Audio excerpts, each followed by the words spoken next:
ಸಮಸ್ತ ಲೋಕಗಳ ಸೃಷ್ಟಿ ಸ್ಥಿತಿ ಲಯಗಳಿಗೆ ಆದ್ಯ ಕಾರಣನಾದ ಶ್ರೀಕೃಷ್ಣನು ಕಾರಣ ಪುರುಷನಾದ್ದರಿಂದ ನಾನು ಅವನ ಧ್ಯಾನ ಮಾಡುತ್ತೇನೆ. ಅವನು ನೇರವಾಗಿ ಮತ್ತು ಪರೋಕ್ಷವಾಗಿ ಸಮಸ್ತ ಪ್ರಜ್ಞೆಯನ್ನು ಉಳ್ಳವನು. ಅವನಿಗೆ ಮಿಗಿಲಾದ ಕಾರ್ಯಕಾರಣ ಇನ್ನೊಂದಿಲ್ಲವಾದ್ದರಿಂದ ಅವನು ಸರ್ವತಂತ್ರ ಸ್ವತಂತ್ರನು. ಶ್ರೀಕೃಷ್ಣನೇ ಮೊದಲು ಮೂಲ ಜೀವಿಯಾದ ಬ್ರಹ್ಮನಿಗೆ ಹೃದಯದ ಮೂಲಕ ವೇದ ಜ್ಞಾನವನ್ನು ಬೋಧಿಸಿದವನು. ಅಗ್ನಿಯಲ್ಲಿ ಜಲ, ಜಲದಲ್ಲಿ ನೆಲದಂತಹ ಮಾಯಾ ಬಿಂಬಗಳಿಂದ ದಿಗ್ಭ್ರಾಂತರಾದ ಋಷಿ ವರ್ಣೇರರು ಮತ್ತು ದೇವತೆಗಳು ಅವನ ಭ್ರಮೆಗೆ ಒಳಪಟ್ಟರು. ಅವನಿಂದಾಗಿಯೇ ಪ್ರಕೃತಿಯ ಮೂರು ಗುಣಗಳಿಗೆ ಪ್ರತಿಕ್ರಿಯೆಯಾಗಿ ತಾತ್ಕಾಲಿಕವಾಗಿ ರೂಪುಗೊಂಡ ಐಹಿಕ ಜಗತ್ತು ಅವಾಸ್ತವಾದರೂ ವಾಸ್ತವ ಎಂಬಂತೆ ಕಾಣುತ್ತದೆ ಎಂದೇ ಐಹಿಕ ಜಗತ್ತಿನ ಮಾಯಾ ಬಿಂಬಗಳಿಂದ ಸರ್ವದಾ ಮುಕ್ತವಾದ ತನ್ನ ಪಾರಮಾರ್ಥಿಕ ದಿವ್ಯ ಧಾಮದಲ್ಲಿ ನಿತ್ಯ ನಿರಂತರನಾಗಿರುವ ಶ್ರೀಕೃಷ್ಣನನ್ನು ಧ್ಯಾನಿಸುತ್ತೇನೆ, ಏಕೆಂದರೆ ಅವನೇ ಪರಮ ಸತ್ಯ.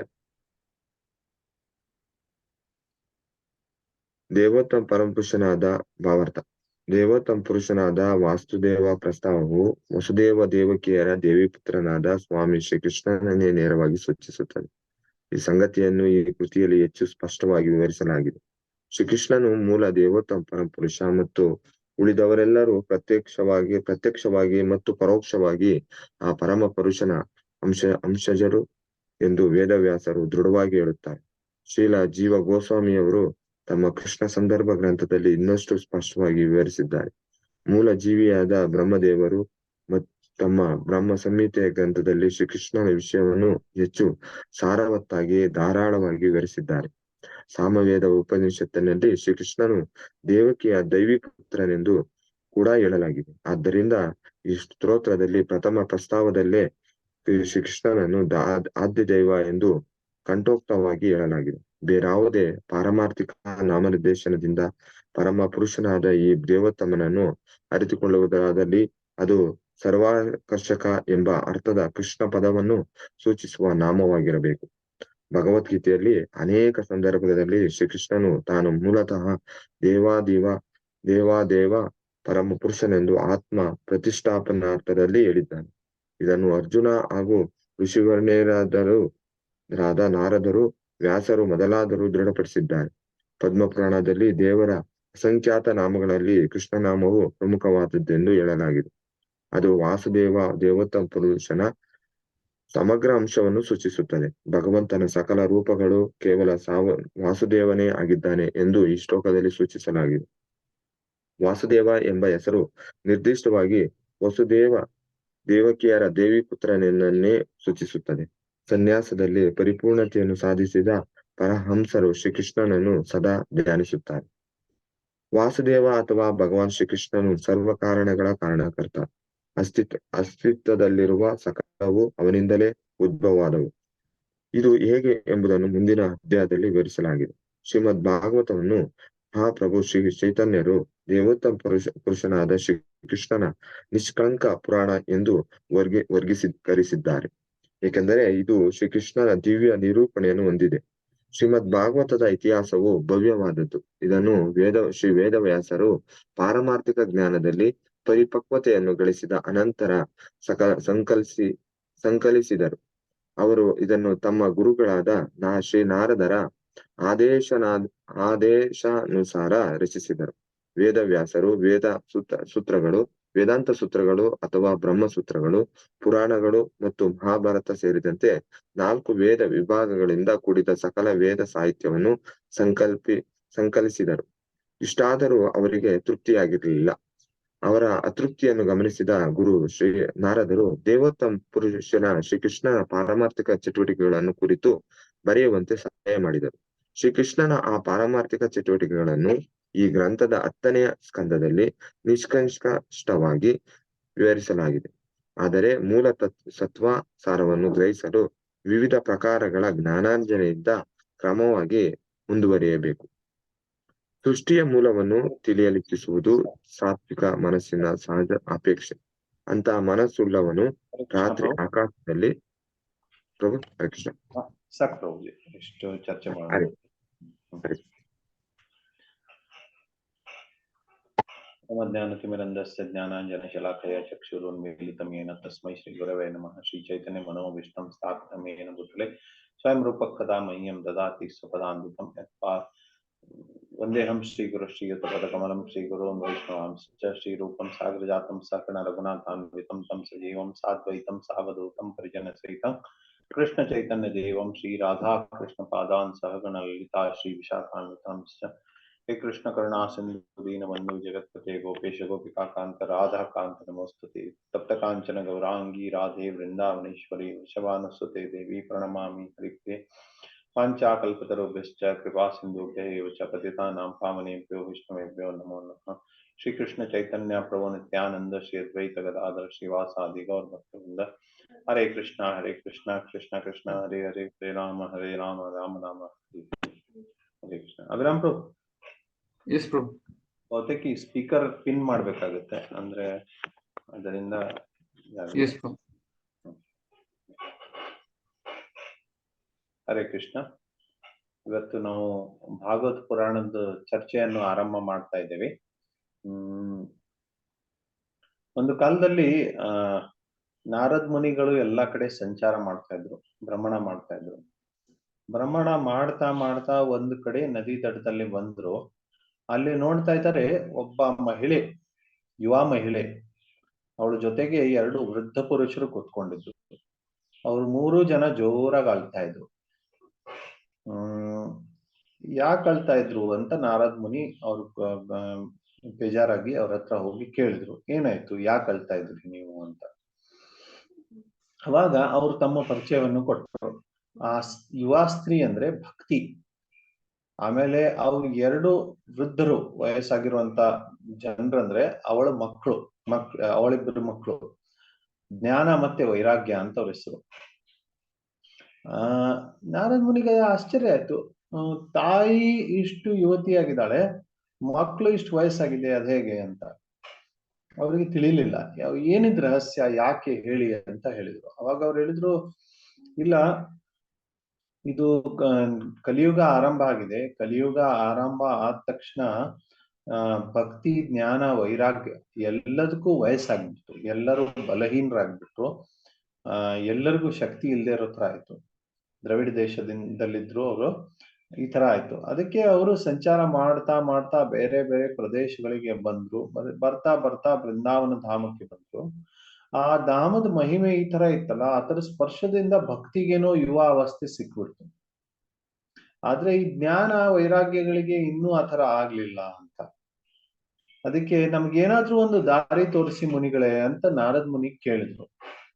ಅವಾಗ ನಾರದ್ ಮುನಿ ಬಹಳ ಪ್ರಯತ್ನ ಮಾಡಿದ್ರು. ಆರಂಭದಲ್ಲಿ ವೇದಘೋಷವನ್ನು ಮಾಡಿದ್ರು, ಪುರಾಣ ಉಪನಿಷತ್ಗಳನ್ನ ಹೇಳಿದ್ರು, ಬಹಳಷ್ಟು ಕಥೆಗಳನ್ನ ಹೇಳಿದ್ರು, ಏನೇನೆಲ್ಲ ಹೇಳಿದ್ರು, ಬಹಳಷ್ಟು ಸ್ತೋತ್ರಗಳು ಸ್ತುತಿಗಳು ಮಾಡಿದ್ರು. ಏನು ಮಾಡಿದ್ರು ಈ ಪ್ರಭಾವ ಬೀಳಲಿಲ್ಲ. ನಾರದ್ ಮುನಿಗಳಿಗೆ ಆಶ್ಚರ್ಯ ಆಯ್ತು, ಇದೆಂತದಪ್ಪ, ಈ ಸಮಸ್ಯೆಗೆ ಏನ್ ಪರಿಹಾರ ಗೊತ್ತೇ ಆಗ್ತಾ ಇಲ್ಲಲ್ಲ ಅಂತ. ಆ ಆಶ್ಚರ್ಯದಲ್ಲಿ ಅವ್ರು ನೇರವಾಗಿ ಬದ್ರಿಕಾಶ್ರಮಕ್ಕೆ ಹೋದ್ರು. ಬದ್ರಿಕಾಶ್ರಮದಲ್ಲಿ ಅವ್ರ ಅಣ್ಣಂದ್ರಾಗಿರುವಂತ ಸನಕ್ ಸನಂದನ್ ಸನಾತನ ಸನತ್ ಕುಮಾರ್ ಕೂತ್ಕೊಂಡಿದ್ರು, ಬ್ರಹ್ಮನ ಮೊದಲೇ ಪುತ್ರರು. ಆ ಸನಕ್ ಸನಂದನ್ ಸನಾತನ್ ಸನತ್ ಕುಮಾರ್ ಅವರು ಎಲ್ಲಕ್ಕಿಂತ ದೊಡ್ಡ ಮಕ್ಕಳು ಬ್ರಹ್ಮಂದು. ಆದ್ರೆ ಅವ್ರು ಚಿಕ್ಕ ವಯಸ್ಸಿನ ಮಕ್ಕಳು, 4 ವರ್ಷದ ಮಕ್ಕಳು ತರಾನೇ ಇರ್ತಾರೆ. ಅವ್ರು ಬಟ್ಟೆನೂ ಹಾಕೊಳ್ಳಲ್ಲ, ಆ ತರ ಚಿಕ್ಕ ಮಕ್ಕಳು ತರ ಓಡಾಡ್ತಿರ್ತಾರೆ. ಅದಕ್ಕೆ ಅವ್ರ ಹತ್ರ ನಾರದ್ ಮುನಿಗಳು ಹೋಗಿ ಕಾಲ್ ಬಿದ್ದು ನಮಸ್ಕಾರ ಮಾಡಿ ಕೇಳ್ಕೊಂಡ್ರು, ಏನು ಮುನಿಗಳೇ, ಇದೊಂದು ಆಶ್ಚರ್ಯವಾದ ಘಟನೆಯನ್ನು ನೋಡ್ತಾ ಇದ್ದಲ್ಲ ನಾನು. ಏನಂತೆ, ಈ ತರ ಭಕ್ತಿ ದೇವಿ, ಅವಳಿಗೆ 2 ಮಕ್ಕಳಿದ್ದಾರೆ, ಜ್ಞಾನ ವೈರಾಗ್ಯ, ಇವರಿಬ್ಬರಿಗೂ ವಯಸ್ಸಾಗ್ಬಿಟ್ಟಿದೆ, ಅವಳು ಈ ತರ ಯುವಾವಸ್ಥೆಯಲ್ಲಿದ್ದಾಳೆ, ಅವ್ರು ಅಳ್ತಾ ಇದ್ದಾರೆ, ಅವ್ರ ಸಮಸ್ಯೆಗೆ ಏನ್ ಪರಿಹಾರ ಅಂತ. ಅವಾಗ ಸನಕ್ ಸನಂದನ್ ಸನಾತನ್ ಸನತ್ ಕುಮಾರ್ ಹೇಳಿದ್ರು, ಕೂತ್ಕೊಳ್ಳಿ, ಆರಾಮಾಗಿ ಚರ್ಚೆ ಮಾಡೋಣ ಅಂತ.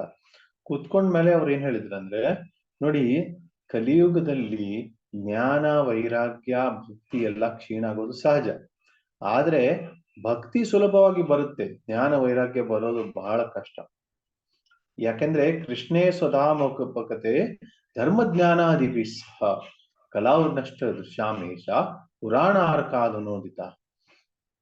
ಕಲಿಯುಗದಲ್ಲಿ ಕೃಷ್ಣ ಏನೋ ತನ್ನ ಸ್ವಧಾಮಕ್ಕೆ ಹೋಗ್ಬಿಟ್ರು, ತಮ್ಮ ಲೀಲೆಗಳನ್ನ ಮಾಡಿ ದ್ವಾಪರಯುಗದ ಹಂತದಲ್ಲಿ ಕೃಷ್ಣ ತನ್ನ ಧಾಮಕ್ಕೆ ಹೋಗ್ಬಿಟ್ರು. ಧಾಮಕ್ಕೆ ಹೋದ ತಕ್ಷಣ ಜ್ಞಾನ ವೈರಾಗ್ಯಗಳನ್ನೂ ತಮ್ಮ ಜೊತೆಗೆ ತಗೊಂಡೋಗ್ಬಿಟ್ರು. ಇಲ್ಲಿ ಉಳಿಸ್ತೇ ಇಲ್ಲ, ತಗೊಂಡೋಗ್ಬಿಟ್ರು ಅವ್ರನ್ನ. ಹಾಗಿದ್ರೆ ಕಲಿಯುಗದ ಜನರಿಗೆ ಮಾರ್ಗದರ್ಶನ ಹೇಗ್ ಸಿಗೋದು? ಸಿಗಲ್ವಾ ಅಂತ ಕೇಳಿದ್ರೆ ಇಲ್ಲ, ಆ ತರ ಇಲ್ಲ. ಪುರಾಣಾರ್ಕ ಅದು ನೋದಿದ ಭಾಗವತ್ ಪುರಾಣದ ಸೂರ್ಯ ಈಗ ಸದ್ಯಕ್ಕೆ ಉದಯ ಆಗಿದೆ. ಆ ಭಾಗವತ್ ಪುರಾಣದ ಸೂರ್ಯ ಏನು ಉದಯ ಆಗಿದೆ, ಅದು ಕಲಿಯುಗದ ಜನರಿಗೆ ಮಾರ್ಗದರ್ಶನ ತೋರಿಸುತ್ತೆ, ಜ್ಞಾನ ವೈರಾಗ್ಯವನ್ನು ಕೊಡುತ್ತೆ ಅಂತ ಭಾಗವತದಲ್ಲಿ ಶ್ಲೋಕ ಇದೆ. ಈ ಶ್ಲೋಕವನ್ನು ಹೇಳ್ತಾ ಹೇಳ್ತಾ ಸನಕ್ ಸನಂದನ್ ಸನಾತನ್ ಮತ್ತೆ ಸನತ್ ಕುಮಾರರು ನಾರದ್ ಮುನಿಗೆ ಪೂರ್ಣ ಭಾಗವತವನ್ನು ಹೇಳಿದರು. ಆ ಪೂರ್ಣ ಭಾಗವತ ನಾರದ್ ಮುನಿಗೆ ಹೇಳಿದಾಗ ಭಕ್ತಿ, ಜ್ಞಾನ, ವೈರಾಗ್ಯ ಎಲ್ಲರೂ ಕೇಳಿಸ್ಕೊಂಡ್ರು. ಆ ಎಲ್ಲರೂ ಕೇಳಿಸ್ಕೊಂಡಿರೋ ತಕ್ಷಣ ಜ್ಞಾನ ವೈರಾಗ್ಯಕ್ಕೆ ಮತ್ತೆ ಯುವಾವಸ್ಥೆ ಬಂತು. ಹೇಳೋ ತಾತ್ಪರ್ಯ ಏನಂದ್ರೆ, ವಾಸುದೇವೇ ಭಗವತಿ ಭಕ್ತಿ ಯೋಗ ಪ್ರಯೋಜಿತ ಜಯತ್ಯಾಸು ವೈರಾಗ್ಯಂ ಜ್ಞಾನಂ ಚಯತ ಹೇತುಕಂ. ಈ ಭಾಗವತ್ ಪುರಾಣವನ್ನು ಶ್ರವಣ ಮಾಡಿದ್ರೆ ವಾಸುದೇವನ್ ಮೇಲೆ ಭಕ್ತಿ ಬರುತ್ತೆ. ಆ ವಾಸುದೇವನ್ ಮೇಲೆ ಭಕ್ತಿ ಬಂದ ತಕ್ಷಣ ಜ್ಞಾನ ವೈರಾಗ್ಯ ಅದಾಗೆ ಬಂದೇ ಬಿಡ್ತವೆ. ಆದ್ರೆ ನಮ್ಮ ಸ್ವಾತಂತ್ರ್ಯತೆಯಿಂದ ಎಷ್ಟೇ ಪ್ರಯತ್ನ ಮಾಡಿದ್ರು ಜ್ಞಾನ ವೈರಾಗ್ಯ ಬರೋದು ಬಹಳ ಕಷ್ಟ. ಭಕ್ತಿ ಮಾರ್ಗ ಇಲ್ಲ ಅಂದ್ರೆ ಈ ಜ್ಞಾನ ವೈರಾಗ್ಯ ಬರೋದು ಬಹಳ ಕಷ್ಟ.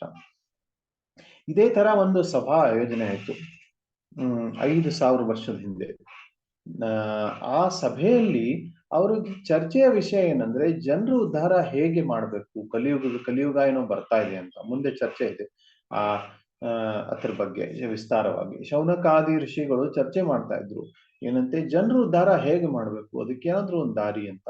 ಆ ಸಮಯದಲ್ಲಿ ಸೂತ ಗೋಸ್ವಾಮಿಗಳ ಹತ್ರ ಹೋದಾಗ ಆ ಸೂತ ಗೋಸ್ವಾಮಿಗಳು ಈ ಭಾಗವತ ಪುರಾಣವನ್ನು ಅವ್ರಿಗೆ ಹೇಳಿದ್ರು. ಈ ಭಾಗವತ ಪುರಾಣವನ್ನು ಮೊದ್ಲು ಯಾರಾದ್ರೂ ಹೇಳಿದಾರ, ಇದಕ್ಕೇನಾದ್ರೂ ಇತಿಹಾಸ ಇದೆಯಾ ಅಂತ ಕೇಳಿದಾಗ ಆವಾಗ ಇದಕ್ಕಿಂತ ಹಿಂದೆ ಯಾರು ಹೇಳಿದ್ರು ಅದ್ರ ಬಗ್ಗೆ ಪರಿಚಯ ಕೊಟ್ರು. ಮಹಾರಾಜ್ ಪರೀಕ್ಷಿತರು, ಅರ್ಜುನನ ಮೊಮ್ಮಗ ಆಗಿರುವಂತ ಮಹಾರಾಜ್ ಪರೀಕ್ಷಿತರು. ಆ ಮಹಾರಾಜ ಪರೀಕ್ಷಿತರು ಇಡೀ ರಾಜ್ಯ, ಇಡೀ ಭೂಮಂಡಲವನ್ನೇ ಆಳ್ತಾ ಇದ್ರು. ಭೂಮಿಯಲ್ಲಿ ಇರುವಂತ ಎಲ್ಲಾ ದೇಶಗಳನ್ನ ಅವರೇ ಆಳ್ತಾ ಇದ್ರು. ಅವರು ಇಡೀ ಪ್ರಪಂಚದ ರಾಜ ಇದ್ರು. ಆ ತರ ಇರುವಾಗ ಆ ರಾಜ ಆಗಿ ಆಳ್ತಾ ಇದ್ದಾಗ ಅವ್ರು ತಮ್ಮ ರಾಜ್ಯದಲ್ಲಿ ಓಡಾಡ್ತಾ ಇದ್ದಾಗ ಒಂದು ಸರಿ ಒಬ್ಬ ಕೆಳಮಟ್ಟಿನ ವ್ಯಕ್ತಿ, ಅವನು ಕಲಿಪುರುಷದ ರೂಪ ಆಗಿದ್ದ, ಕಲಿಪುರುಷನೇ ಆಗಿದ್ದ. ಅವನು ಒಂದು ಎತ್ತಿನ ಕಾಲನ್ನು ಹೊಡಿತಾ ಇದ್ದ, ಕತ್ತರಿಸ್ತಾ ಇದ್ದ, ಈ ತರ ಹತ್ಯೆ ಮಾಡ್ತಾ ಇದ್ದ, ಗೋ ಹತ್ಯೆ ಮಾಡ್ತಾ ಇದ್ದ. ಅದನ್ನ ನೋಡಿದ ತಕ್ಷಣ ಪರೀಕ್ಷಿತ್ ಮಹಾರಾಜರು ಒಂದೇ ಘಟನೆ ಇಡೀ ತನ್ನ ರಾಜ್ಯದಲ್ಲಿ ನೋಡಿದ ತಕ್ಷಣ ಅವ್ರ ಹತ್ಯೆ ಮಾಡ್ಲಿಕ್ಕೆ ಅವರು ಖಡ್ಗವನ್ನು ಎತ್ಬಿಟ್ರು. ಅವ್ರ ಹತ್ಯೆ ಮಾಡ್ಲಿಕ್ಕೆ ಖಡ್ಗವನ್ನು ಎತ್ತಿದ ತಕ್ಷಣ ಅವನು ಶರಣಾಗತನಾಗ್ಬಿಟ್ಟ, ಕ್ಷಮಿಸ್ಬಿಡಿ, ನಾನು ಮಾಡಲ್ಲ, ನನಗೆ ಆಶ್ರಯ ಕೊಡಿ ನಿಮ್ ರಾಜ್ಯದಲ್ಲಿ ಅಂತ. ಅವಾಗ ಪರೀಕ್ಷಿತ್ ಮಹಾರಾಜರು 4 ಸ್ಥಾನಗಳನ್ನ ಕೊಟ್ಟರು. ಎಲ್ಲಿ ಮಾಂಸ ಭಕ್ಷಣೆ ಆಗುತ್ತೆ, ಎಲ್ಲಿ ವ್ಯಭಿಚಾರ ಆಗುತ್ತೆ, ಎಲ್ಲಿ ಮದ್ಯಪಾನ ಸೇವನೆ ಆಗುತ್ತೆ, ಎಲ್ಲಿ ಜೂಜಾಟ ಆಡ್ತಾರೆ, ಈ 4 ಸ್ಥಾನದಲ್ಲಿ ನೀವು ಸುಖವಾಗಿರ್ಬೋದು ಅಂತ ಹೇಳಿದ್ರು. ಆದ್ರೆ ಆಶ್ಚರ್ಯ ಏನಂದ್ರೆ, ಪರೀಕ್ಷಿತ್ ಮಹಾರಾಜರ ಆ ರಾಜ್ಯ ಇಷ್ಟು ಚೆನ್ನಾಗಿತ್ತು, ಅಲ್ಲಿ 4 ಸ್ಥಾನಗಳು ಇರ್ಲೇ ಇಲ್ಲ. ಸ್ವಲ್ಪ ಯೋಚನೆ ಮಾಡಿ, ಇವತ್ತಿನ ಕಲಿಯುಗದಲ್ಲಿ ಎಲ್ಲಾ ಕಡೆ ಈ 4 ಸ್ಥಾನಗಳು ತುಂಬಿ ತುಳುಕ್ತಾ ಇದೆ. ಅಂತದ್ದು ಪರೀಕ್ಷಿತ್ ಮಹಾರಾಜನ ಇಡೀ ರಾಜ್ಯದಲ್ಲಿ, ಇಡೀ ಭೂಮಿ ಮೇಲೆ ಎಲ್ಲೂ ಈ ತರ ಕಾರ್ಯಗಳು ಆಗ್ತಾನೆ ಇರ್ಲಿಲ್ಲ. ಎಂತ ಒಳ್ಳೆ ಸಾಮ್ರಾಜ್ಯ ಇರ್ಬೇಕು, ಎಂತ ಧರ್ಮಯುಕ್ತವಾದ ಸಾಮ್ರಾಜ್ಯ ಇರ್ಬೇಕು. ಅಂತಾದ್ರಲ್ಲಿ ಏನ್ ಮಾಡೋದು ಅಂತ ಕಲಿ ಕೇಳಿದ. ಏನಂತೆ, ನಿಮ್ ರಾಜ್ಯದಲ್ಲಂತೂ ಇಲ್ಲ, ಈ ತರ ಸ್ಥಾನಗಳೇ ಇಲ್ಲ, ಏನ್ ಮಾಡೋದು ಗೊತ್ತಾಗ್ತಾ ಇಲ್ವೇ ಅಂತ. ಅವಾಗ ಪರೀಕ್ಷಿತ್ ಮಹಾರಾಜರು ಹೇಳಿದ್ರು, ಆಯ್ತು, ಇನ್ನೊಂದು ಸ್ಥಾನ ಕೊಡ್ತೀನಿ ಅಂತ ಹೇಳಿದ್ರು. ಆ ಸ್ಥಾನ ಏನಂದ್ರೆ ಚಿನ್ನದಲ್ಲಿ ನೀವು ಇರ್ಲಿಕ್ಕೆ ಶುರು ಮಾಡ್ಬೋದು ಅಂತ. ಅದಕ್ಕೆ ಚಿನ್ನದಲ್ಲಿ ಕಲಿ ಇರ್ತಾ ಇದ್ದಾನೆ ಇವತ್ತು. ಅದಕ್ಕೆ ಜಾಸ್ತಿ ಚಿನ್ನ ಸಂಗ್ರಹ ಮಾಡಿದ್ರೆ ಅಲ್ಲೇ ಜಗಳ ಶುರುವಾಗುತ್ತೆ, ಅಲ್ಲೇ ಸಮಸ್ಯೆ ಶುರುವಾಗುತ್ತೆ. ಅದಕ್ಕೆ ಜಾಸ್ತಿ ಬಂಗಾರ ಚಿನ್ನ ಸಂಗ್ರಹ ಮಾಡಬಾರ್ದು, ಯಾಕಂದ್ರೆ ಅಲ್ಲಿ ಕಲಿಪುರುಷ ಇರ್ತಾನೆ. ಚಿನ್ನ ದುಡ್ಡಿನಲ್ಲಿಯೂ ಪ್ರಕಟ ಆಗ್ತಾ ಇದ್ದಾನೆ. ಆ ಚಿನ್ನ ದುಡ್ಡಿನಲ್ಲಿ ಪ್ರಕಟ ಆಗ್ತಾ ಇರೋದ್ರಿಂದ ತುಂಬಾ ದುಡ್ಡು ಸಂಗ್ರಹ ಮಾಡಿದ್ರು ಅಲ್ಲೇ ಕಲಿಪುರುಷ ಬಂದೇ ಬರ್ತಾನೆ. ಇವೆಲ್ಲ ಸ್ಥಾನದಲ್ಲಿ ಕಲಿ ಇರ್ತಾನೆ. ಅದಕ್ಕೆ ಇವ್ರಿಂದ ದೂರ ಇದ್ದಿದ್ದು ಒಳ್ಳೇದು. ಈ ತರ ಆಯ್ತು. ಮುಂದೆ ಭ್ರಮಣ ಮಾಡ್ತಾ ಮಾಡ್ತಾ ಅವರು ಬೇಟೆ ಆಡ್ಲಿಕ್ಕೆ ಹೋಗಿದ್ರು ಒಂದ್ಸರಿ. ಆ ಬೇಟೆ ಆಡ್ಲಿಕ್ಕೆ ಹೋದಾಗ ಒಬ್ರು ಮುನಿಗಳು ಧ್ಯಾನದಲ್ಲಿ ಕೂತ್ಕೊಂಡಿದ್ರು. ತುಂಬಾ ಸುಸ್ತಾಗಿತ್ತು, ತುಂಬಾ ನೀರಡಿಕೆ ಆಗಿತ್ತು ಪರೀಕ್ಷಿತ್ ಮಹಾರಾಜರಿಗೆ. ಮತ್ತೆ ಪರೀಕ್ಷಿತ್ ಮಹಾರಾಜರಂತ ಶುದ್ಧ ಭಕ್ತರು ಯಾವ ತರ ಕಾರ್ಯಗಳನ್ನ ಮಾಡಬಾರ್ದು ಆತರ ಒಂದು ವಿಚಿತ್ರ ಕಾರ್ಯಗಳನ್ನ ಮಾಡಿದ್ರು. ತಮ್ಮ ಕೈಯಲ್ಲಿ ಒಂದು ಸರ್ಪ ಇತ್ತು, ಆ ಸರ್ಪನ್ನ ತಗೊಂಡು ಆ ಋಷಿಗಳ ಮೇಲೆ, ಶಮೀಕ ಋಷಿಗಳ ಮೇಲೆ ಎಸೆದು ಬಿಟ್ರು. ಆ ಸತ್ತಿರೋ ಸರ್ಪ ಅದನ್ನ ಎಸೆದು ಬಿಟ್ರು. ಆವಾಗ ಆಶ್ಚರ್ಯವಾಗುತ್ತೆ, ಪರೀಕ್ಷಿತ ಮಹಾರಾಜ್ ಅಂತ ಒಳ್ಳೆ ರಾಜ ಈ ತರ ಕಾರ್ಯಗಳನ್ನ ಹೇಗೆ ಮಾಡ್ತಾರೆ ಅಂತ. ಇಲ್ಲ, ಇದು ಭಗವಂತನ ಒಂದು ಯೋಜನೆ. ಯಾಕಂದ್ರೆ ಇಡೀ ಸಮಾಜಕ್ಕೆ ಉದ್ಧಾರ ಮಾಡಲಿಕ್ಕೆ, ಭಾಗವತ ಪುರಾಣ ಪ್ರಕಟ ಮಾಡ್ಲಿಕ್ಕೆ ಏನೋ ಒಂದು ದಾರಿ ಕಾಣ್ಬೇಕಲ್ಲ, ಅದಕ್ಕೆ ಭಗವಂತನ ಯೋಜನೆ. ಪರೀಕ್ಷಿತ್ ಮಹಾರಾಜರ ಹತ್ರ ಅದನ್ನ ಮಾಡಿಸ್ಲಿಕ್ಕೆ ಹಚ್ಚಿದ್ರು. ಆ ಶಮೀಕ ಋಷಿ ಪಾಪ ಅವರು ಧ್ಯಾನದಿಂದ ಎದ್ರು, ಅವ್ರಿಗೆ ಗೊತ್ತಾಯ್ತು, ಓ ಇಂಥ ದೊಡ್ಡ ರಾಜ ಈ ತಪ್ಪು ಮಾಡ್ಲಿಕ್ಕೆ ಸಾಧ್ಯ ಇಲ್ಲ, ಹೋಗ್ಲಿ ಬಿಟ್ಟು ಅಂತ ಹೇಳಿ ಅದನ್ನ ಎಸೆದ್ ಬಿಟ್ರು. ಆದ್ರೆ ಅವನ ಮಗನಾಗಿರುವಂತ ಶೃಂಗಿ, ಅವನಿಗೆ ವಿವೇಕ ಇರ್ಲಿಲ್ಲ, ಸಣ್ಣ ವಯಸ್ಸು, ಅಷ್ಟು ಬುದ್ಧಿ ಇರ್ಲಿಲ್ಲ. ಅವನೇನ್ ಅನ್ಕೊಂಡ, ಓ ನಾನು ಅಪ್ಪನಿಗೆ ಈ ತರ ಮಾಡಿದ್ದಾರೆ, ನಾನು ಶಾಪ ಕೊಡ್ತೇನೆ ಅಂತ ಹೇಳಿ ಅವರು ಈ ಪರೀಕ್ಷಿತ್ ಮಹಾರಾಜಿಗೆ 7 ದಿನದಲ್ಲಿ ಸತ್ತೋಗ್ಲಿ ಅಂತ ಶಾಪ ಕೊಟ್ಟರು. ಆಗಿನ ಕಾಲದಲ್ಲಿ ಆ ಬ್ರಾಹ್ಮಣನ ಪುತ್ರರಿಗೂ ಅಷ್ಟು ಶಕ್ತಿ ಇರ್ತಾ ಇತ್ತು ಆ ತರ ಶಾಪ ಕೊಡ್ಲಿಕ್ಕೆ. ತಕ್ಷಕ ಅನ್ನುವಂತ ಸರ್ಪ ಬಂದು ಕಚ್ಚಿ ಸತ್ತೋಗ್ಲಿ ಅಂತ. ಅದನ್ನ ನಿರಾಸ ಮಾಡುವಂತ ಶಕ್ತಿ ಮಹಾರಾಜ್ ಪರೀಕ್ಷಿತರ ಅಂತವ್ರಿಗೂ ಇತ್ತು. ಮಹಾರಾಜ್ ಪರೀಕ್ಷಿತರ ಹತ್ರ ಆ ಶಕ್ತಿ ಇತ್ತು ಅದನ್ನ ನಿರಾಸ ಮಾಡ್ಲಿಕ್ಕೆ, ಆದ್ರೆ ಅವ್ರು ಮಾಡ್ಲಿಲ್ಲ. ಯಾಕಂದ್ರೆ ಏನ್ ಪ್ರಯೋಜನ? ನಾವು ವಿಧಿವತ್ ಏನಾಗಿದೆ ಅದನ್ನ ನೋಡೋಣ, ಹರಿಕತೆ ಮೇಲೆ ನಾವು ಒಂದ್ ಸ್ವಲ್ಪ ಗಮನ ಕೊಡೋಣ ಅಂತ ಹೇಳಿ ತಮ್ಮ ಎಲ್ಲಾ ಕರ್ತವ್ಯಗಳನ್ನ ಆ ಕ್ಷಣನೇ ತ್ಯಾಗ ಮಾಡಿ ಅವರು ಯಮುನಾ ನದಿ ತಟ್ಟದಲ್ಲಿ ಬಂದು ಕುತ್ಕೊಂಡ್ಬಿಟ್ರು, ನೋಡೋಣ ಏನಾಗುತ್ತೆ ಅಂತ. ಅದನ್ನು ಕೇಳಿದ ತಕ್ಷಣ ಬೇರೆ ಬೇರೆ ಪ್ರದೇಶಗಳಿಂದ, ಬೇರೆ ಬೇರೆ ಲೋಕಗಳಿಂದ ಎಲ್ಲಾ ಸಾಧುಗಳು ಬರ್ಲಿಕ್ಕೆ ಶುರು ಆಯ್ತು. ಯಾಕಂದ್ರೆ ಅವ್ರಿಗೆ ಗೊತ್ತಾಯ್ತು, ಇಲ್ಲೇನೋ ಬಹಳ ಅದ್ಭುತ ಘಟನೆ ನಡೀತಾ ಇದೆ. ಮಹಾರಾಜ್ ಪರೀಕ್ಷಿತ್ ಇಡೀ ಭೂಮಂಡಲದ ರಾಜ ಇಲ್ಲೇ ಬಂದ್ ಕುತ್ಕೊಳ್ತಾ ಇದಾರೆ ಅಂದ್ರೆ ಬಹಳ ಅದ್ಭುತ ಘಟನೆ ನಡೀತಾ ಇದೆ, ನಾವೆಲ್ಲರೂ ಬಂದು ನೋಡೋಣ ಅಂತ ಎಲ್ಲರೂ ಬಂದ್ರು. ಎಲ್ಲರೂ ಬಂದ ತಕ್ಷಣ ಮಹಾರಾಜ್ ಪರೀಕ್ಷಿತರು ಎಲ್ಲಾ ಋಷಿ ಮುನಿಗಳಿಗೆ ಕೇಳ್ತಾ ಇದ್ರು, ನನಗೆ 7 ದಿನ ಉಳಿದಿದೆ, ಏನ್ ಮಾಡ್ಲಿ ಅಂತ. ಅವಾಗ ಭಿನ್ನ ಮತ ಆಯ್ತು. ನಾಸಾ ಮುನಿರಸ್ಯ ಮತಂನ ಭಿನ್ನಂ, ಪ್ರತಿಯೊಂದು ಮುನಿಗೆ ಒಂದು ಭಿನ್ನ ಮತ ಇರುತ್ತೆ ಅಂತ ಶಾಸ್ತ್ರದಲ್ಲಿ ಹೇಳಿದ್ದಾರೆ. ಅದಕ್ಕೆ ಪ್ರತಿಯೊಂದು ಮುನಿ ಒಂದೊಂದು ಮತ ಹೇಳೋಕ್ ಶುರು ಮಾಡಿದ್ರು. ನೀವು ಈ ತರ ಧ್ಯಾನ ಮಾಡಿ, ನೀವು ಈ ತರ ಪ್ರಾಣಾಯಾಮ ಮಾಡಿ, ನೀವು ಈ ತರ ಯೋಗ ಮಾಡಿ, ನೀವು ಜ್ಞಾನವನ್ನು ಅರ್ಜವ ಮಾಡಿ, ಬೇರೆ ಬೇರೆ ಬೇರೆ ಬೇರೆ ವಿಧಿಗಳನ್ನ ಹೇಳ್ತಾ ಇದ್ರು. ಯಾವುದು ಸಂತುಷ್ಟಿ ಕೊಡ್ತಾ ಇರಲಿಲ್ಲ ಮಹಾರಾಜ್ ಪರೀಕ್ಷಿತರಿಗೆ. ಅವಾಗ ಈ ತರ ವಿಡಂಬನೆಯಲ್ಲಿ ಇದ್ದಾಗ ಏನ್ ಮಾಡ್ಬೇಕು, ಏನ್ ಮಾಡ್ಬಾರ್ದು ಅಂತ ಗೊತ್ತಾಗದೆ ಇರೋ ಸಮಯದಲ್ಲಿ ಒಂದೇ ಕ್ಷಣ ಅಲ್ಲಿ ಒಂದು 16 ವರ್ಷದ ಸಣ್ಣ ಹುಡುಗ ಬಂದ. ಆ ಸಣ್ಣ ಹುಡುಗ ಬಂದ ತಕ್ಷಣ ಎಲ್ಲರಿಗೂ ಆಶ್ಚರ್ಯ ಆಯ್ತು. ಅವ್ರ ಮುಖದ ತೇಜಸ್ಸ ನೋಡಿ ಎಲ್ಲರೂ ಹೋಗಿ ನಮಸ್ಕಾರ ಮಾಡ್ಬಿಟ್ರು.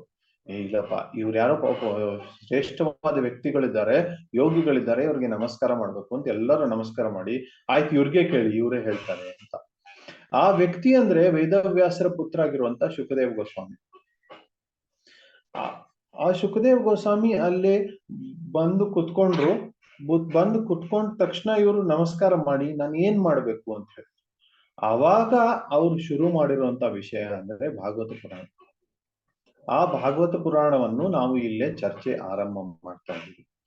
ಈ ಭಾಗವತ ಪುರಾಣ ಏನಿದೆ, ವೇದವ್ಯಾಸರು ತಮ್ಮ ವೇದವ್ಯಾಸ ಅಂದ್ರೆ ಸ್ವಯಂ ಭಗವಂತನೇ. ಭಗವಂತ ಶ್ರೀ ನಾರಾಯಣ ಶ್ರೀಕೃಷ್ಣ ಪರಮಾತ್ಮ ವೇದವ್ಯಾಸ ರೂಪದಲ್ಲಿ ಬಂದು ಎಲ್ಲ ಶಾಸ್ತ್ರಗಳನ್ನ ನಮಗ್ ಕೊಟ್ಟಿದ್ದಾರೆ. ವೇದಗಳು ಅಪೌರುಷೇಯ ಅಂತಂತಾರೆ. ಅಪೌರುಷೇಯ ಅಂದ್ರೆ ಏನರ್ಥ? ಅದನ್ನ ಯಾವ ಪುರುಷ, ಯಾವ ವ್ಯಕ್ತಿ ಸೃಷ್ಟಿ ಮಾಡಿಲ್ಲ.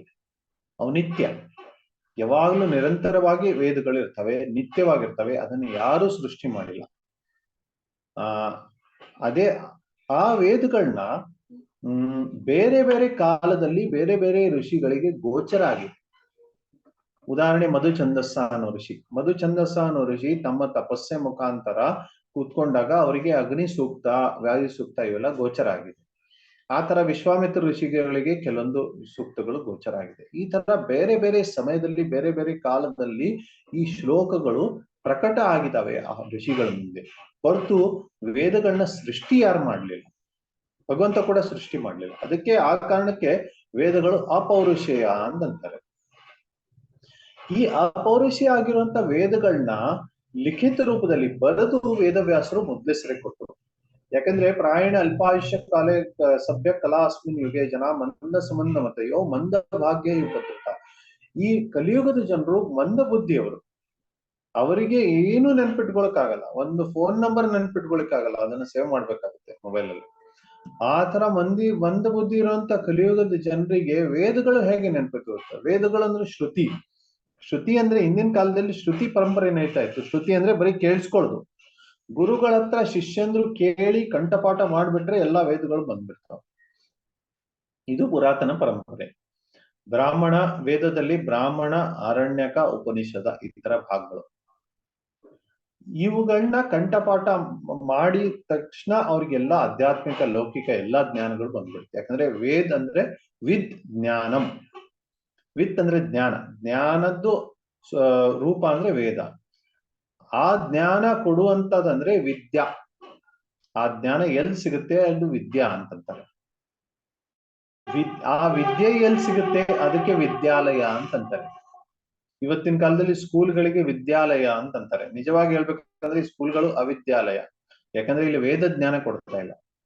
ವಿದ್ಯೆ ಅಂದ್ರೆ ಎಲ್ಲಿ ವೇದ ಕೊಡುತ್ತೆ ಅದಕ್ಕೆ ವಿದ್ಯೆ ಅಂತಾರೆ, ಹೊರತು ಬೇರೆ ಎಲ್ಲ ಅವಿದ್ಯೆ. ಅದಕ್ಕೆ ಈ ವೇದಗಳನ್ನ ವೇದವ್ಯಾಸರು ಬರೆದು ಕೊಟ್ರು. ವೇದಗಳಲ್ಲಿ ಏನಿದೆ ಅಂದ್ರೆ ವೇದಗಳಲ್ಲಿ ಎಲ್ಲಾ ತರದ ಜ್ಞಾನ ಇದೆ. ಲೌಕಿಕ ಜ್ಞಾನ ಕೂಡ ಇದೆ, ಆಧ್ಯಾತ್ಮಿಕ ಜ್ಞಾನ ಕೂಡ ಇದೆ. ಅದಕ್ಕೆ ಪುಷ್ಪಿತಾ ವಾಚ ಅಂತ ಕೃಷ್ಣ ಭಗವದ್ಗೀತೆಯಲ್ಲಿ ಹೇಳ್ತಾರೆ. ಇಲ್ಲಿ ಲೌಕಿಕವಾಗಿ ಸುಖವಾಗಿ ಬದುಕಲಿಕ್ಕೆ ಏನ್ ಬೇಕು ಆ ಕರ್ಮಕಾಂಡಾದಿ ವಿಷಯಗಳು ಕೂಡ ಇದಾವೆ, ಜ್ಞಾನದ ವಿಷಯಗಳು ಕೂಡ ಇದಾವೆ, ಉಪಾಸನಾ ವಿಷಯಗಳು ಕೂಡ ಇದಾವೆ, ಕೊನೆಗೆ ಭಕ್ತಿ ವಿಷಯ ಕೂಡ ಇದೆ, ಎಲ್ಲ ಇದೆ. ಆದ್ರೆ ಈ ವೇದ ಇಷ್ಟು ಘನವಾದ ಕಾಡಿದೆಯಲ್ಲ, ಇಲ್ಲೇ ವ್ಯಕ್ತಿ ಕಳೆದು ಹೋಗ್ತಾನೆ, ದಾರಿ ತಪ್ಪಿರ್ತಾನೆ. ಅದಕ್ಕೋಸ್ಕರ ಆ ವೇದಗಳ ವ್ಯಾಖ್ಯಾನ ಬರೀಬೇಕು. ಅದರಲ್ಲಿ ವೇದಗಳಲ್ಲಿ ಉಪನಿಷತ್ ಭಾಗ ಏನಿದೆ ಆ ಉಪನಿಷತ್ ಭಾಗವನ್ನು ಬೇರೆ ವೇದವ್ಯಾಸರು ಬರೆದ್ರು. ಆಮೇಲೆ ವೇದ ಉಪನಿಷದ ಆದ್ಮೇಲೆ ಇವೆಲ್ಲ ವೇದೋಪನಿಷತ್ಗಳನ್ನ ಟೀಕೆ ಕೊಡ್ಲಿಕ್ಕೆ ಪುರಾಣಗಳನ್ನ, ಇತಿಹಾಸ ಪುರಾಣ ಅಭ್ಯಾಮ್ ವೇದಂ ಬ್ರಹ್ಮ ಉಪಬ್ರಹ್ಮಯೇ ಅಂತ ಋಗ್ವೇದದಲ್ಲಿ ಹೇಳಿದ್ದಾರೆ. ವೇದಗಳನ್ನ ತಿಳ್ಕೊಬೇಕಂದ್ರೆ ಇತಿಹಾಸ ಪುರಾಣಗಳ ಮುಖಾಂತರನೇ ತಿಳ್ಕೊಬೇಕು, ಇಲ್ಲಾದ್ರೆ ಅದನ್ನ ಅರ್ಥ ಮಾಡ್ಕೊಳಕ್ ಸಾಧ್ಯ ಇಲ್ಲ ಅಂತ ಋಗ್ವೇದದಲ್ಲಿ ಸ್ಪಷ್ಟವಾಗಿ ಹೇಳಿದ್ದಾರೆ. ಕೆಲವು ಜನರು ಪ್ರತಿಪಾದನೆ ಮಾಡ್ತಾರಲ್ಲ, ನಾವು ವೇದಗಳನ್ನ ಅಷ್ಟೇ ನಂಬ್ತೇವೆ, ಇತಿಹಾಸ ಪುರಾಣ ಮನುಷ್ಯರು ಬರೆದಿದ್ದನ್ನು ನಂಬಲ್ಲ ಅಂತ. ಆದ್ರೆ ಸ್ವತಃ ಋಗ್ವೇದದಲ್ಲೇ ಹೇಳಿದೆ ನಾವು ಇತಿಹಾಸ ಪುರಾಣ ಬಿಟ್ಟು ವೇದಗಳನ್ನ ಅರ್ಥ ಮಾಡ್ಕೊಳಕ್ ಸಾಧ್ಯ ಇಲ್ಲ ಅಂತ. ಆ ಇತಿಹಾಸ ಪುರಾಣಗಳನ್ನ ಕೊಟ್ಟಿದ್ದು ವೇದವ್ಯಾಸರು. ಅವರು ಅದನ್ನ ಬರೆದಿದ್ದಾರೆ. ಇತಿಹಾಸದ ಪುರಾಣಗಳಿಗೆ ಬರೆದಿದ್ದವರು ಒಬ್ಬ ವ್ಯಕ್ತಿ ಇದ್ದಾರೆ, ವೇದವ್ಯಾಸರು. ಆದ್ರೆ ವೇದಗಳನ್ನ ಯಾರೂ ಬರೆದಿಲ್ಲ. ಸರಿ, ಈಗ ಇತಿಹಾಸ ಪುರಾಣಗಳು ಎಲ್ಲಾ ಬರೆದ್ರು. ಇಷ್ಟೆಲ್ಲಾ ಬರೆದ ಮೇಲೂ ಕೂಡ ಅವರಿಗೆ ಸಂತುಷ್ಟಿ ಆಗ್ಲಿಲ್ಲ. ಏನೋ ಒಂದು ಕೊರತೆ ಇದೆ ಜೀವನದಲ್ಲಿ, ಇನ್ನೊಂದ್ ಸ್ವಲ್ಪ ಏನೋ ಪೂರ್ತಿ ಆಗ್ಬೇಕು, ಇನ್ನೊಂದ್ ಸ್ವಲ್ಪ ಏನೋ ಸಾಧನೆ ಮಾಡ್ಬೇಕು, ಇನ್ನೊಂದ್ ಸ್ವಲ್ಪ ಏನೋ ಮಾಡ್ಬೇಕು ಅನ್ನೋಂತ ಭಾವನೆಯಲ್ಲಿ ಕುತ್ಕೊಂಡಾಗ, ನಿಜವಾಗಿ ಹೇಳ್ಬೇಕಂದ್ರೆ ಭಗವಂತನಿಗೆ ಈ ತರ ಭಾವನೆ ಬರಬಾರ್ದು. ಭಗವಂತ ಪೂರ್ಣಾನಂದ, ಪೂರ್ಣವಾಗಿದ್ದಾರೆ. ಆ ವೇದವ್ಯಾಸರು ಸ್ವತಃ ಭಗವಂತ ಇರೋದ್ರಿಂದ ಅವರು ಪೂರ್ಣವಾಗಿದ್ದಾರೆ. ಆದ್ರೆ ಭಾಗವತ ಪುರಾಣದ ಮಹಿಮೆಯನ್ನು ಪ್ರಕಟ ಮಾಡಲಿಕ್ಕೆ ಅವ್ರು ಮಾಡಿರುವಂತ ಲೀಲೆ ಅಷ್ಟೇ ಇತ್ತು. ಅವರು ತಮ್ಮ ಜೀವನದಲ್ಲಿ ಅಪೂರ್ಣತೆ ಇದೆ ಅಂತ ಪ್ರಕಟ ಮಾಡಿದ್ರು ಲೀಲೆ. ಆ ಲೀಲೆ ಪ್ರಕಟ ಮಾಡ್ತಾ ಇದ್ದಾಗ ಅಲ್ಲಿ ನಾರದ್ ಮುನಿಗಳು ಬಂದು ಭಾಗವತ್ ಪುರಾಣದ ಬಗ್ಗೆ ಹೇಳಿದ್ರು. ಅವ್ರೇನ್ ಹೇಳಿದ್ರು ಅಂದ್ರೆ, ಹರಿಕತೆ ಈ ತರ ಇರುತ್ತಲ್ಲ, ಹರಿಕತೆ ಯಾರ ಜೀವನದಲ್ಲಿ ಬಂದ್ರೂ ಆ ಜೀವನ ಪರಿಪೂರ್ಣ ಆಗುತ್ತೆ. ಆ ಹರಿಕತೆಯನ್ನ ನೀವು ಪೂರ್ಣ ವಾಕ್ಯದಲ್ಲಿ, ಪೂರ್ಣ ವ್ಯಾಕರಣ ರೂಪದಲ್ಲಿ ಹೇಳಿಲ್ಲ. ಬಹಳಷ್ಟು ದೋಷಗಳಿದಾವೆ, ಬಹಳಷ್ಟು ತಪ್ಪುಗಳಿದಾವೆ, ಆದ್ರೂ ಕೂಡ ಅದು ಫಲ ಕೊಡುತ್ತೆ. ಅದಕ್ಕೆ ಈ ಹರಿಕತೆ ಚರ್ಚೆ ಮಾಡಬೇಕು, ಇದ್ರ ಬಗ್ಗೆ ಏನಾದ್ರೂ ನೀವು ಬರೀರಿ ಅಂತ ಅವರು ವೇದವ್ಯಾಸರಿಗೆ ಸಲಹೆಯನ್ನು ಕೊಟ್ಟರು. ಆ ಸಲಹೆಯನ್ನು ಕೊಟ್ಟ ತಕ್ಷಣ ವೇದವ್ಯಾಸರು ಭಾಗವತ ಪುರಾಣವನ್ನು ಬರೆದರು. ಈ ಭಾಗವತ್ ಪುರಾಣಗಳು ವೇದಾಂತ ಸೂತ್ರಗಳ ವ್ಯಾಖ್ಯಾನ. ವೇದವ್ಯಾಸರು ವೇದಾಂತ ಸೂತ್ರ ಅಂತ ಬರೆದು ಎಲ್ಲ ವೇದಗಳ ಸಾರ ಆ ವೇದಾಂತ ಸೂತ್ರದಲ್ಲಿ ಬರೆದ್ರು. ವೇದಾಂತ ಕೃತ್ ವೇದ ವಿದೇಹ ಚಾಹಂ ಅಂತ ಕೃಷ್ಣ ಹೇಳ್ತಾನೆ. ಕೃಷ್ಣ ವೇದವನ್ನು ರಚನೆ ಮಾಡಿಲ್ಲ. ಕೃಷ್ಣ ಸ್ವತಃ ಹೇಳ್ತಾನೆ ಏನಂತೆ, ವೇದ ನನಗೆ ಗೊತ್ತಿದೆ, ಆದ್ರೆ ವೇದಾಂತದ ರಚನೆ ನಾನೇ ಮಾಡಿದ್ದೇನೆ ಅಂತ ಭಗವದ್ಗೀತೆಯಲ್ಲಿ ಕೃಷ್ಣ ಹೇಳ್ತಾನೆ. ಅದಕ್ಕೆ ಆ ವೇದಾಂತಗಳನ್ನ, ವೇದಾಂತ ಸೂತ್ರಗಳನ್ನ ವೇದವ್ಯಾಸ ರೂಪದಲ್ಲಿ ಅವರು ರಚನೆ ಮಾಡಿದ್ರು. ಅದಕ್ಕೆ ಶಾರೀರಿಕ ಸೂತ್ರ ಅಂತ ಹೆಸರು, ನ್ಯಾಯ ಸೂತ್ರ ಅಂತ ಹೆಸರು, ಈ ತರ ಬಹಳಷ್ಟು ಬೇರೆ ಬೇರೆ ಹೆಸರುಗಳಿದಾವೆ ಆ ವೇದಾಂತ ಸೂತ್ರಗಳಿಗೆ. ಈ ವೇದಾಂತ ಸೂತ್ರಗಳು ಬಹಳ ಕ್ಲಿಷ್ಟವಾಗಿವೆ. ಅದಕ್ಕೆ ವ್ಯಾಖ್ಯಾನವನ್ನು ಸ್ವತಃ ವೇದವ್ಯಾಸರೇ ಭಾಗವತ ಪುರಾಣ ಅನ್ನೋ ವ್ಯಾಖ್ಯಾನವನ್ನು ಬರೆದಿದ್ದಾರೆ. ನೀವು ನೋಡಿ, ಆರಂಭದಲ್ಲಿ ಭಾಗವತ ಪುರಾಣ ಹೇಗೆ ಶುರುವಾಗುತ್ತೆ, ಜನ್ಮಾದ್ಯಸ್ಯ ಯತೋನ್ವಯಾತ್ ಇತರತಶ್ಚಾರ್ಥೇಷು ಅಭಿಜ್ಞ ಸ್ವರಾಟ್ ತೇನೆ ಬ್ರಹ್ಮ ಹೃದಯ ಆದಿ ಕವೇ ಮುಹ್ಯಂತಿಯಂ ಸೂರಯ ತೇಜೋ ವಾರಿ ಮೃದಂ ಮಿತಾ ವಿನಿಮಯೋ ಯತ್ರ ತ್ರಿಸರ್ಗೋ ಮೃಷಾ ಧಾಮ್ನಾ ಸ್ವೇನ ಸದಾ ನಿರಸ್ತ ಕುಹಕಂ ಸತ್ಯಂ ಪರಂ ಧೀಮಹಿ. ಈ ಮೊದಲನೇ ಶ್ಲೋಕದ ಮೊದಲೇ 3 ಶಬ್ದಗಳು ಜನ್ಮಾದ್ಯಸ್ಯತಃ, ಇದು ಎರಡನೇ ವೇದಾಂತ ಸೂತ್ರ. ವೇದಾಂತ ಸೂತ್ರದಲ್ಲಿ ಮೊದಲೇ ಸೂತ್ರ ಅಥಾತೋ ಬ್ರಹ್ಮ ಜಿಜ್ಞಾಸ, ಎರಡನೇ ಸೂತ್ರ ಜನ್ಮಾದ್ಯಸ್ಯತಃ. ಇದನ್ನ ವಿಸ್ತರಿತವಾಗಿ ಇದರ ವ್ಯಾಖ್ಯಾನವನ್ನು ವೇದವ್ಯಾಸರು ಭಾಗವತ್ ಪುರಾಣ ಮುಖಾಂತರ ಕೊಟ್ಟಿದ್ದಾರೆ. ಈ ತರ ಪ್ರಾಕೃತಿಕ ವ್ಯಾಖ್ಯಾನ ಮೊದಲಿಂದ ಇತ್ತು. ನ್ಯಾಚುರಲ್ ಕಾಮೆಂಟ್ರಿ, ಪ್ರಾಕೃತಿಕ ವ್ಯಾಖ್ಯಾನ ಮೊದಲಿಂದ ವೇದವ್ಯಾಸರೇ ಕೊಟ್ಟು ಬಿಟ್ಟಿದ್ರು. ಅದಕ್ಕೆ ಯಾವುದೇ ತರದ ಸಂಶಯ ಇರಲಿಲ್ಲ. ಈಗ 7ನೇ ಶತಮಾನದಲ್ಲಿ ಏನಾಯ್ತಂದ್ರೆ ಶಂಕರಾಚಾರ್ಯರು ಒಂದು ಕೃತಕವಾಗಿರುವಂತ ವ್ಯಾಖ್ಯಾನವನ್ನು ಕೊಟ್ಟರು, ಶಾರೀರಿಕ ಭಾಷ್ಯ ಅಂತ. ಆ ಶಾರೀರಿಕ ಭಾಷ್ಯ ಒಂದು ವ್ಯಾಖ್ಯಾನ ಬಂದಿರೋ ಕಾರಣದಿಂದ ಏನಾಯ್ತಂದ್ರೆ ಈ ವೇದಾಂತ ಸೂತ್ರದ್ದು ನಿಜವಾದ ಅರ್ಥ ಮುಚ್ಚಿ ಹೋಗ್ಬಿಡ್ತು. ಯಾಕಂದ್ರೆ ಅವರು ನಿರಾಕಾರ ಯುಕ್ತವಾಗಿರುವಂತ ವ್ಯಾಖ್ಯಾನವನ್ನು ಕೊಟ್ಟರು. ಆ ನಿರಾಕಾರ ಯುಕ್ತವಾಗಿರುವಂತ ವ್ಯಾಖ್ಯಾನವನ್ನು ಕೊಟ್ಟಿರೋ ಕಾರಣದಿಂದ ಏನಾಯ್ತಂದ್ರೆ ನಿಜವಾಗಿ ಭಗವಂತ ಪರಿಪೂರ್ಣನಾಗಿರುವಂತ ಶ್ರೀಕೃಷ್ಣ ಪರಮಾತ್ಮ ಇದ್ದಾನೆ ಅನ್ನುವಂಥದ್ದು ಒಂದು ಜ್ಞಾನವನ್ನು ಮುಚ್ಚೋಯ್ತು. ಅದಕ್ಕೆ ಅದರ ನಿರಾಸ ಮಾಡ್ಲಿಕ್ಕೆ ಬಹಳಷ್ಟು ಆಚಾರ್ಯರು ಬೇರೆ ಬೇರೆ ವ್ಯಾಖ್ಯಾನಗಳನ್ನ ಕೊಟ್ಟಿದ್ದಾರೆ. ಅದನ್ನಾದ್ಮೇಲೆ ರಾಮಾನುಜಾಚಾರ್ಯರು ಶ್ರೀಭಾಷ್ಯ ಅಂತ ಬರೆದ್ರು, ಅದನ್ನ ನಿರಾಸನೆ ಮಾಡ್ಲಿಕ್ಕೆ. ಮಧ್ವಾಚಾರ್ಯರು ಪೂರ್ಣ ಪ್ರಜ್ಞ ಭಾಷ್ಯ ಅಂತ ಬರೆದ್ರು, ಅವರು ಅಣುವ್ಯಾಖ್ಯಾನ ಅಂತ ಬರೆದ್ರು. ಆ ಅಣುವ್ಯಾಖ್ಯಾನವನ್ನು ಬರೆದ್ಮೇಲೆ ಅದಾದ್ಮೇಲೆ ಜಯತೀರ್ಥರು ನ್ಯಾಯಸುಧಾ ಅಂತ ಬರೆದ್ರು. ಅದಾದ್ಮೇಲೆ ರಾಘವೇಂದ್ರ ತೀರ್ಥರು ನ್ಯಾಯಸುಧಾ ಪರಿಮಳ ಅಂತ ಬರೆದ್ರು.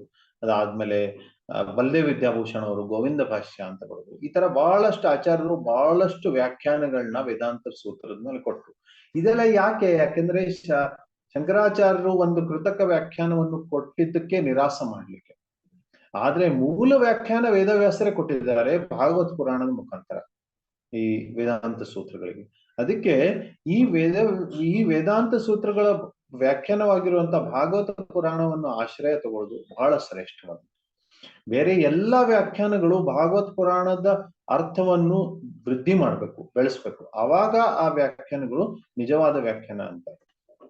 ಅದಕ್ಕೆ ಈ ಭಾಗವತ ಪುರಾಣದಿಂದ ಬಹಳಷ್ಟು ಪರಿವರ್ತನೆ ಆಗ್ತಾ ಇದೆ. ಅದನ್ನ ಉತ್ತರ ಚರ್ಚೆ ಮಾಡೋಣ. ಯಾವ ತರ ಭಾಗವತ್ ಪುರಾಣ ಲಾಭದಾಯಕ ಇದೆ, ಅದರಿಂದ ಏನ್ ಸಿಗುತ್ತೆ, ಅದನ್ನ ಅಧಿಕಾರಿ ಯಾರು, ಸಂಬಂಧ, ಅಧಿಕಾರಿ, ಪ್ರಯೋಜನ ಮತ್ತೆ ಉದ್ದೇಶ, ಇವು ಸಾಧನ ಚತುಷ್ಟಯ ಅಂತಂತಾರೆ.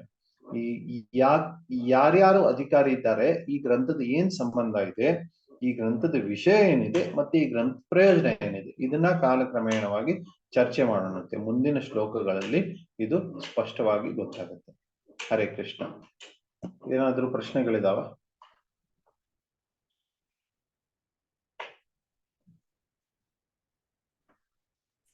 ಹರೇ ಕೃಷ್ಣ ಪ್ರಭುಜಿ. ಶಂಕರಾಚಾರ್ಯರು ಶ್ರೀಕೃಷ್ಣನ ಅಂಶನೇ ಅಂತ ಹೇಳ್ತಾರಲ್ಲ ಪ್ರಭುಜಿ, ಅಂದ್ರೇನು ಅವ್ರು ಏನಕ್ಕೆ ತಪ್ಪು ಬರೋದು ಪ್ರಭುಜಿ? ಇಲ್ಲ, ಶಂಕರಾಚಾರ್ಯರು ಶ್ರೀಕೃಷ್ಣನ ಅಂಶ ಅಲ್ಲ. ಇದರಲ್ಲಿ ಶಾಸ್ತ್ರದಲ್ಲಿ ಬರೆದಿದೆ, ಮಾಯಾವಾದಂ ಅಸತ್ ಶಾಸ್ತ್ರಂ ಪ್ರಚಂಡ ಬೌದ್ಧ ನಿವರ್ತತೆ ಅಂತ ರುದ್ರದೇವರು ಶಿವನ ಪಾರ್ವತಿಗೆ ಹೇಳ್ತಾರೆ. ಅದಕ್ಕೆ ಈ ಶಿವನ ಅಂಶನೇ ಶಂಕರಾಚಾರ್ಯಲ್ಲಿ ಬಂದಿದೆ. ಆದ್ರೆ ಬೌದ್ಧ ಮತವನ್ನು ನಿರಾಸ ಮಾಡ್ಲಿಕ್ಕೆ, ಯಾಕಂದ್ರೆ ಬೌದ್ಧ ನಾಸ್ತಿಕವಾದ, ಆತರ ಆಶ್ರಯ ತಗೊಂಡು ಜನ ವೇದಗಳನ್ನೇ ಬಿಟ್ಬಿಟ್ರು.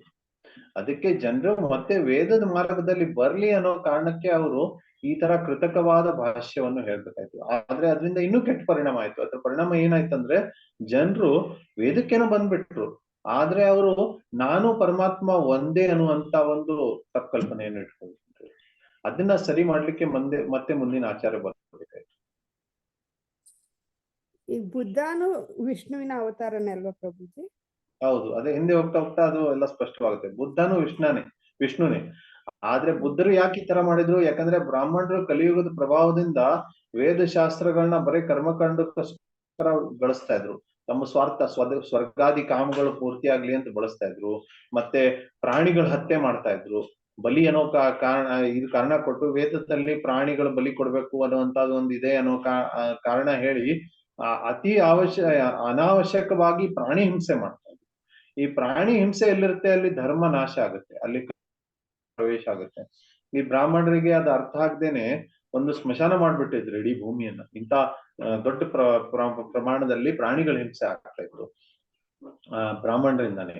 ಆಮೇಲೆ ಆದ್ಮೇಲೆ ಇವು ಬಹಳಷ್ಟು ಶೋಷಣೆ ಆಗ್ತಾ ಇತ್ತು. ಇವೆಲ್ಲ ಸಮಸ್ಯೆಗಳಿಗೆ ವೇದ ಕಾರಣ ಇದೆ ಅನ್ನೋ ಕಾರಣಕ್ಕೆ ಬುದ್ಧ ಏನ್ ಮಾಡಿದ್ರು, ಬುದ್ಧಿವಂತಿಕೆಯಿಂದ ಏನಂತೆ, ಸರಿ ನೀವು ವೇದಗಳನ್ನ ಬಿಟ್ಬಿಡಿ ಅಂತ ಹೇಳಿದ್ರು. ಯಾಕಂದ್ರೆ ಕನಿಷ್ಠವಾಗಿ ಆ ಪ್ರಾಣಿ ಹಿಂಸೆ ಅನ್ನುವಂಥದ್ದು ನಿಂತು ಹೋಗುತ್ತಲ್ಲ, ಆ ಹಿಂಸೆ ಅಲ್ಲಿ ತನಕ ಇರುತ್ತೆ, ಅಲ್ಲಿ ತನಕ ಧರ್ಮದ ಸ್ಥಾಪನೆ ಮಾಡ್ಲಿಕ್ಕೆ ಆಗಲ್ಲ. ಅದಕ್ಕೆ ಅವ್ರು ಮೊದ್ಲೇ ಒಂದು ಸೋಪಾನ ಏನ್ ಮಾಡಿದ್ರು, ಮೊದ್ಲೇ ಒಂದು ಹೆಜ್ಜೆ ಏನಿಟ್ರು ಅಂದ್ರೆ ಪ್ರಾಣಿ ಹಿಂಸೆ ನಿಲ್ಸ್ಬಿಟ್ರು. ಸರಿ, ಪ್ರಾಣಿ ಹಿಂಸೆ ನಿಲ್ಸಿದ್ಮೇಲೆ ಮುಂದೆ ಶಂಕರಾಚಾರ್ಯ ಬಂದು ವೇದಗಳನ್ನು ಮತ್ತೆ ಹೇಳ್ಕೊಡ್ತಾರೆ. ಜನರು ವೇದ ಮಾರ್ಗದ ಮೇಲೆ ನಡೆಯಕ್ ಶುರು ಮಾಡ್ತಾರೆ. ತಪ್ಪು ಸಿದ್ಧಾಂತ ಆದ್ರೂ ಚಿಂತೆ ಇಲ್ಲ, ವೇದದ ಮಾರ್ಗದ ಮೇಲೆ ಆದ್ರೂ ನಡೀತಾರೆ ಅನ್ನೋ ಕಾರಣಕ್ಕೆ ಅವರು ಅದನ್ನ ಮುಂದೆ ಒಂದು ಹೆಜ್ಜೆ ಇಟ್ಟು, ಅದನ್ನ ಮುಂದಿನ ಆಚಾರ್ಯರು ಅದನ್ನ ಸ್ಪಷ್ಟ ಮಾಡ್ತಾ ಹೋದ್ರು. ಧನ್ಯವಾದಗಳು ಪ್ರಭು.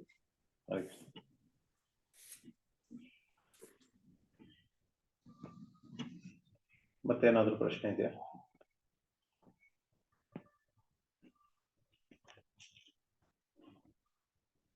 ಹರೇ ಕೃಷ್ಣ ಪ್ರಭುಜಿ. ತುಂಬಾ ಡೀಪ್ ಆಗಿ ನೀವು ಭಾಗವತ ಪುರಾಣ ಶುರು ಮಾಡಿದ್ದೀರಾ ಪ್ರಭು. ಸೊ ಹೆಚ್ಚಿನ ಭಕ್ತರು ಅದನ್ನ ಉಪಯೋಗಿಸ್ಕೋಬೇಕು ಅಂತ ನನ್ಗೆ ಅನ್ನಿಸ್ತಾ ಇದೆ ಪ್ರಭು. ಸೊ ನಾವ್ ಇದನ್ನ ರೆಕಾರ್ಡ್ ಮಾಡಿದೀವಿ, ಇದನ್ನ ಯೂಟ್ಯೂಬ್ ಅಲ್ಲಿ ನಾವು ಅಪ್ಲೋಡ್ ಮಾಡಿ ಅದನ್ನ ಜನಕ್ಕೆ ಒಂದ್ ಸ್ವಲ್ಪ ರೀಚ್ ಆಗಂಗೆ ಮಾಡ್ಬೋದು. ಸರಿ ಸರಿ, ಧನ್ಯವಾದ ಪ್ರಭುಜಿ. ಹರೇ ಕೃಷ್ಣ ಪ್ರಭು. ಬೇರೆ ಯಾರಿಗೂ ಪ್ರಶ್ನೆ ಇಲ್ಲ ಅಂದ್ರೆ ನಾವು ಮುಕ್ತಾಯ ಮಾಡೋಣ.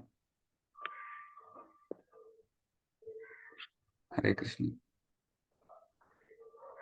ಓಕೆ.